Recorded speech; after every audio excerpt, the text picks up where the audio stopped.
नमस्कार. आज आहे ना माझी ऑर्डर आहे मसाले भात, टोमॅटोचा साग, बटाट्याची भाजी आणि मोदक. तर गेले 13 दिवस मी काही ऑर्डर घेतल्या नव्हत्या. आमच्याकडे सुतक होतं. माझ्या सासूबाई सध्या ऑफ झाल्यामुळे आम्हाला ऑर्डर्स वगैरे मी घेत नव्हते आणि कालच सुतक संपल्यामुळे मी आज ऑर्डर घेतलेल्या आहेत आणि म्हटलं चला ऑर्डर करतेच आहे तर तुम्हाला थोडंसं एक करून दाखवावं मी काय काय आणि कसं कसं केलं आहे. चला तर मग माझ्या किचनमध्ये, आपण किचनमध्येच आहोत पण मागच्या साईडला. तर आपण बघूया. आता मी स्टार्ट करते टोमॅटोचं साग आणि बटाट्याची भाजी. हे मी पहिले उकडून घेणार आहे कारण ते उकडून थंड व्हायला वेळ लागतो. तर तिकडून आपण सुरुवात करूया. चला तर मग.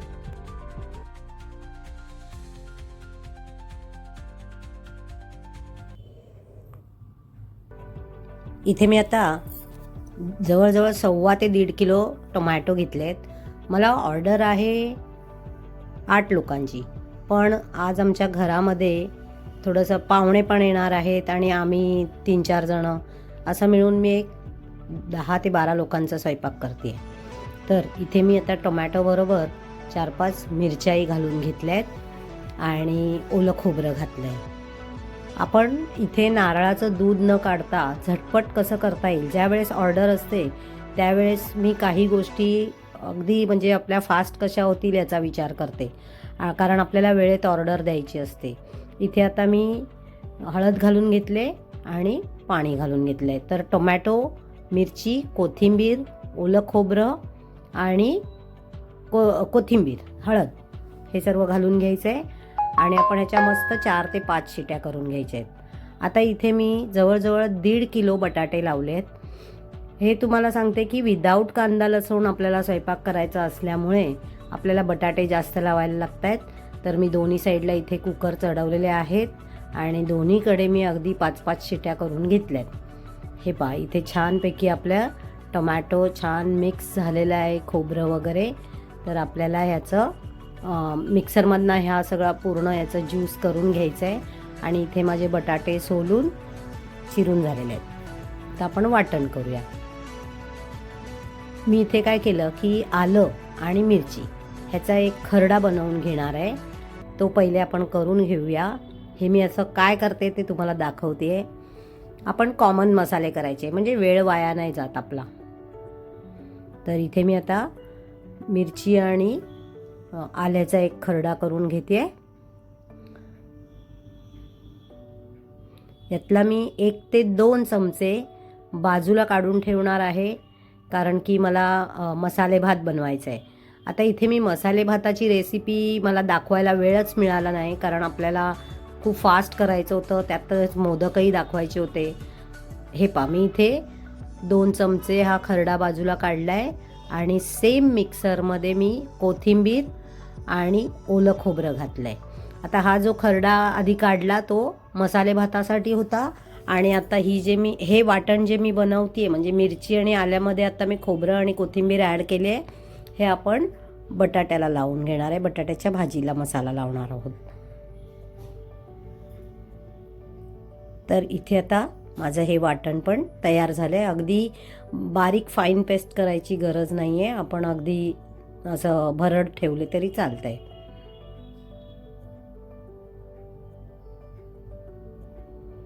हे पहा, इथे आपलं वाटण तयार झालेलं आहे. आता हे भांडं बाजूला करून मी इथेच आता मोठं भांडं लावून घेणार आहे. म्हणजे एकदा मिक्सर काढले की ही 2-3 वाटणं जी आपली आहेत ती एकदा करून घेतलं की मिक्सर जागेवर जाईल, आपल्याला जागाही व्यवस्थित होईल आणि एकात एक 10 वेळा मिक्सर काढायची गरज नाही. तर हे सगळं मी प्लॅनिंग करून करत असते. तर इथे मी आत्ता हे जे आपण कुकर लावला होता हे टोमॅटो वगैरे सगळं आपण बारीक करून घेणार आहे. इथे थोडं सांभाळून करायचं आहे. आपण जरा लगेच पाणी घालायचं नाही कारण ते पाणी उडण्याची वगैरे शक्यता असते. तर थोडं थोडं करून हा मसाला आधी बारीक करून घेऊन मग सगळं पाणी ॲड करायचं त्याच्यात आणि एकत्र वाटून घ्यायचं. आता माझा मिक्सर इतका छान आहे की त्याच्यामध्ये इतकी छान सुंदर पेस्ट बनते. तर मला हे गाळून घ्यावं लागत नाही. पूर्वी मी काय करायची, पाणी गाळून ठेवायची. या मिक्सरचं म्हणजे आपण जे बाकीचं सगळं मसाला जो आहे तो बारीक करून घ्यायचा आणि मग मी तो पाणी जे आहे ते मी जेव्हा आपण हे टोमॅटोचं सार करते तेव्हा मी ॲड करायची. पण आता ही माझी झंझट राहिलेली नाही आहे. खरंच ह्या मिक्सरमुळे मी खूप जास्त खुश आहे आणि मला हवं तसं याच्यावर काम करता येतं. तर मी याची लिंक पण तुम्हाला डिस्क्रिप्शनमध्ये वगैरे देते आहे, प्रोडक्ट डिटेल्समध्ये. तर इथे आपलं हे जे टोमॅटोचं सार आहे त्याचा एक प्युरी आहे ती मी तयार करून घेते आहे. तर इथे छान आपली बारीक फाईन पेस्ट झालेली आहे. चला तर आता आपण पुढच्या तयारीला लागूया. हे पहा मी इथेच पाणी सगळं ॲड केलं आहे. आता मसाले भाताची गंमत अशी झाली की मसाले भात बनवायला मला जास्त वेळ मिळाला नाही. म्हणजे मसाले भात मी बनवला पण मला व्हिडिओ बनवायला वेळ मिळाला नाही. आणि तुम्हाला जर मसाले भाताचा व्हिडिओ बघायचा असेल तर आपल्या शॉर्ट व्हिडिओमध्ये जाऊन ब्राह्मणी पद्धतीचा मसाले भात किंवा सध्या लग्नातनं गायब झालेला पदार्थ असे 2 वेळा मी हा व्हिडिओ अपलोड केलेला आहे. तर तुम्ही तो बघू शकता. किंवा जर तुम्ही कमेंट्स केलेत तर मी तुम्हाला तुमच्या कमेंटवर त्याची लिंक पाठवून देईन मसाले भाताची, की मी मसाले भात कसा करते तो. आता इथे मी तेल घालून घेतलं आहे कढईमध्ये. मोठीच कढई घेतली आहे जरा, कारण की 1.5 ते पावणे 2 किलो बटाटे आहेत आणि हे वाटण वगैरे घालून तेवढं परतवायला जरा छान मिळतं म्हणून मोठीच कढई घेतली आहे. इथे मी जिरे मोहरी ह्याची फोडणी करून घेणार आहे. पहिले मोहरी जराशी तडतडल्यानंतर जिरे घातलं आहे. छान अशी खमंग फोडणी आपल्याला करायची आहे. इथे आपले जिरे आणि मोहरी जरा फुलत आहेत. तोपर्यंत साईडला मी कढीपत्ता धुवून घेतला आहे. इथे हिंगाची तयारी करून ठेवली. हे पहा हिंग घातलं आहे आता मी, आणि आता यामध्ये कढीपत्ता घातला आहे.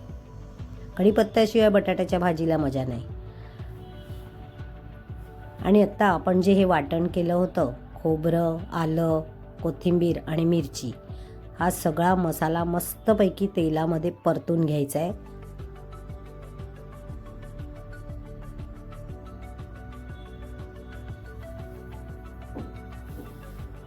इतका खमंग असा छान घरभर सुगंध सुटलाय ना.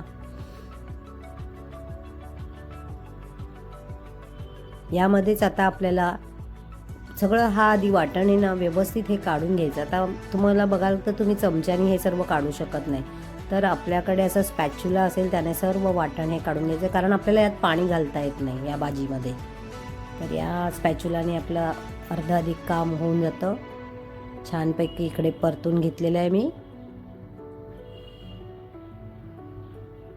मस्त तेल वेगळं होईपर्यंत छान परतवून घ्यायचं. आता या स्टेजला मी याच्यामध्ये हळद ॲड करणार आहे. हे पहा, म्हणजे मग आपल्या भाजीला रंगही छान येतो.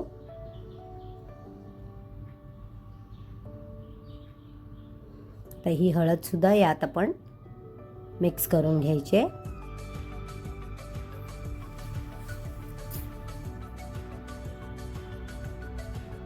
मी मुद्दाम इकडे अजून स्पॅच्युलाच वापरते, म्हणजे जे काही कढईला लागेल वगैरे ते स्पॅच्युलाने इझिली आपल्याला काढता येतं. आणि आता याच टाईमवर आपण मीठही घालायचं आहे, म्हणजे मग आपल्या भाजीला एकसारखं मीठ लागतं. आपल्याला कुठे खारट किंवा कुठे कमी मीठ असं लागणार नाही. हे एकसारखं मीठ लागेल. आता आले आपलं टाईम बटाट्यांचा. तर बटाटे घालून घेऊया. आणि फायनली आता मी परतवायला स्टीलचा कालथा वापरणार आहे, जेणेकरून आपल्याला भाजी छान परतता येईल. आता बटाटे आपण आहे ना पाण्यातच ठेवायचे नाही. उकडल्या आपण लगेच ते काढून घ्यायचे. थोडं थंड झाले की त्याला सोलून मस्त तुकडे करून घ्यायचे, म्हणजे अशी बटाटे चिपचिपी होत नाही. बटाट्याची भाजी अशी ती पूर्ण अशी म्हणजे काय म्हणतात लगदा झालेली मला नाही आवडत. तशा फोडी राहिल्या की ती भाजी छान लागते. ज्यावेळेस आपण कांदा घालतो तेव्हा ती अजूनच छान लागते. पण अनफॉर्च्युनेटली मला कांदा लसणाशिवाय स्वयंपाक करायचा होता. आता इथे आपण टोमॅटोचं सार करणार आहे, तर त्याच्यासाठीही मी मोठंच भांडं वापरलं आहे. हे जे आपण इडली वगैरे करतो ते भांडं आहे. त्याचाही यूज खूप वेळा मला छान होतो जेव्हा मोठ्या प्रमाणात मला काही करायचं असतं. आता 10-12 लोकांसाठी टोमॅटोचं सार करायला हे परफेक्ट भांडं होतं. तर इथे मी जिरे, मोहरी आणि हिंग घालून घेतलं आहे. गॅस जरा जास्त म्हणजे भांडं तापलं होतं म्हणून मी गॅस घालवून घेतला आणि मगच पुढची तयारी केली.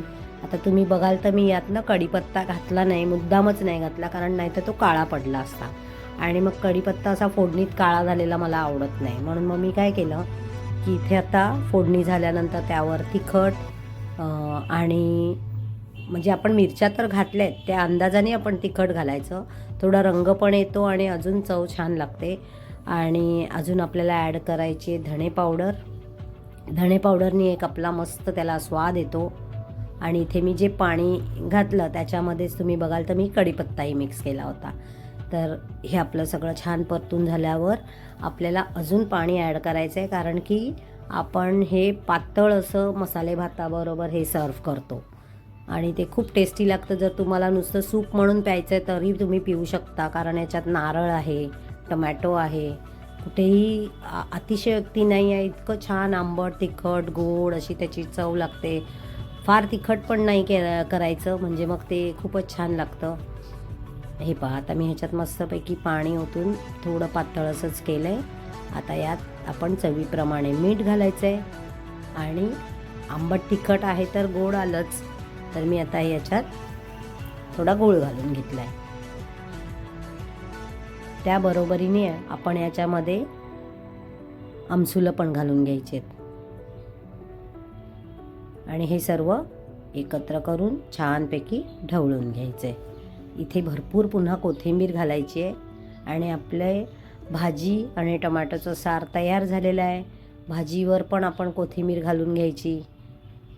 हे पहा, कशी वाटली माझी ही दोन्ही रेसिपी मला नक्की कळवा आणि लाईक, शेअर, सबस्क्राईब पण करा. आता आपल्याला पुढची रेसिपी करायची आहे ती म्हणजे मोदक. आता वाजलेत 5:30 आणि मला 6:30 पावणे 7पर्यंत ही ऑर्डर द्यायची आहे. तर माझे मोदक तसे फास्ट होतात. मला या ऑर्डरबरोबर 21 मोदक द्यायचे आहेत आणि ते झाल्यानंतर मला एक 7-7:30ला 11 मोदक द्यायचे आहेत आणि माझ्या घरी पाहुणे येणार असल्यामुळे मला 10-11 मोदक एक्स्ट्रा करायचे आहेत. असं करून मला टोटल 50 मोदक बनवायचे होते. तर मी इथे ऑलमोस्ट 1.5 वाटी गूळ घेतला. तुपामध्ये आधी खसखस परतून घेतली, त्याच्यामध्ये मी 1.5 वाटी गूळ घातला आहे आणि 1.5 वाटीला मला हा गूळ इतका छान असल्यामुळे ह्याच्यामध्ये ऑलमोस्ट 5 वाट्या खोबरं मावलं आहे. असं मी हे सारण बनवून घेतलं आणि याच्यामध्ये थोडंसं चवीपुरतं अगदी थोडंसं मीठ आणि आपली वेलची पावडर घालून घेतली आणि असं आपलं हे सारण तयार झालेलं आहे.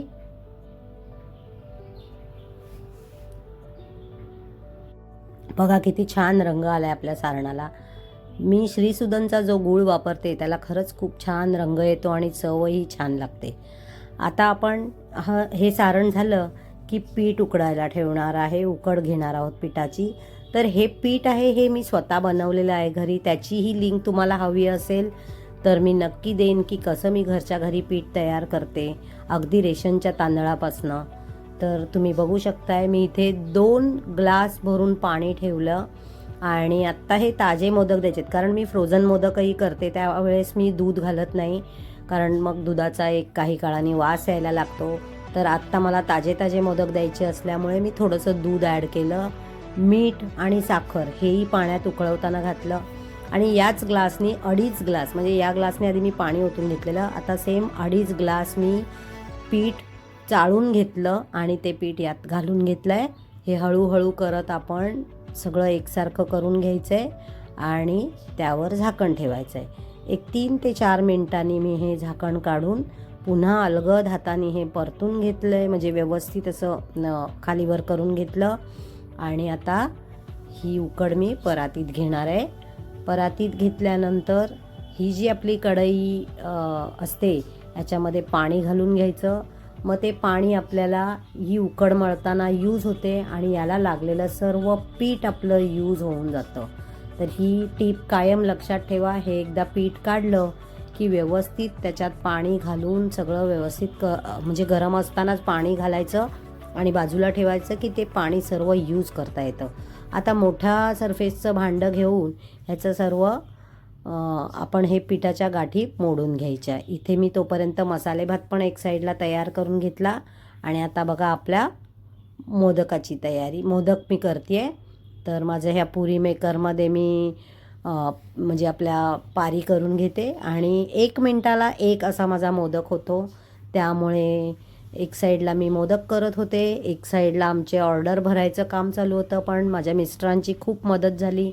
त्यांनी सगळ्या ऑर्डर अगदी व्यवस्थित मापामध्ये म्हणजे वेट करून किती लोकांना किती लागतं प्रमाण हे सर्व बरोबर आम्ही हिशोब करून मी सांगते त्यांना तसं ते भरतात.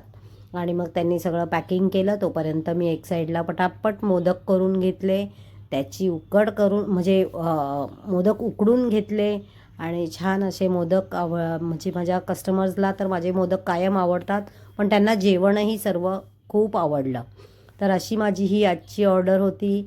आणि कशी वाटली तुम्हाला ही माझी धावपळ मला नक्की कळवा. लाईक, शेअर, सबस्क्राईब नक्की करा आणि तुम्हाला अजून काय काय बघायला आवडेल तेही सांगा. चला तर मग भेटूया पुढच्या भागात. तोपर्यंत इथेच थांबते. बाय.